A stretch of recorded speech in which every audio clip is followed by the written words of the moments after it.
দীর্ঘ 15 বছরে তৃণমূল সরকারের পতন ঘটিয়ে বিজেপি নেতৃত্বে সরকার প্রতিষ্ঠা হওয়ার পর মুখ্যমন্ত্রী হিসেবে দায়িত্বভার গ্রহণ করেন শুভেন্দু অধিকারী নেতৃত্বে পশ্চিমবঙ্গ ক্যাবিনেট একের পর এক সিদ্ধান্ত গ্রহণ করে চলেছে।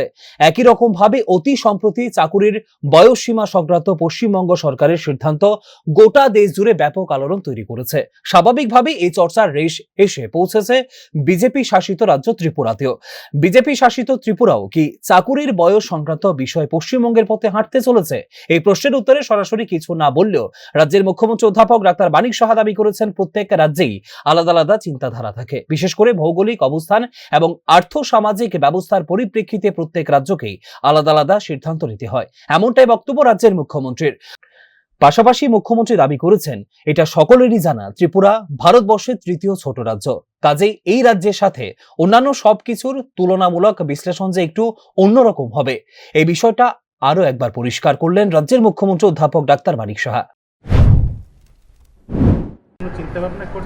দেখুন, এক একটা রাজ্যের এক এক ধরনের পরিস্থিতির উপর ভিত্তি করে ওরা ডিসিশন নেয়। যদি দেখা যায় সব রাজ্য একই ডিসিশন নেয়, তাহলে তো গতানুগতিক হবে। পরিস্থিতি, জিওগ্রাফিক্যাল কন্ডিশন, ওখানের আর্থসামাজিক বিষয়, সেগুলোর উপর ভিত্তি করে যে কম্প্যারিজন বিষয়, যে ওটা দেখে আমার মনে হলো যে না, যদি আমরাও এটা করতে পারি কি না, বা আমাদের দেখে অন্য রাজ্য করতে পারে কি না, তো এরকম একটা হেলদি যে বিষয়, সেগুলো তো চলবেই। কিন্তু ওনারা করেছেন, তো আমরা করব না কেন? তো এটা তো এইরকম হতে পারে না। আমাদেরও দেখতে হবে, আমাদের একটা ছোট রাজ্য। সবাই জানেন যে Tripura third smallest state in the country. তো আমাদের আর্থিক সচ্ছলতার বিষয় আছে, কিন্তু আমরা কিন্তু অনেক ক্ষেত্রে বড় বড় যে মেইন ল্যান্ড আছে, তার থেকেও আমরা বড় বড় জিনিস আমরা কিন্তু ডিসিশন নিয়েছি।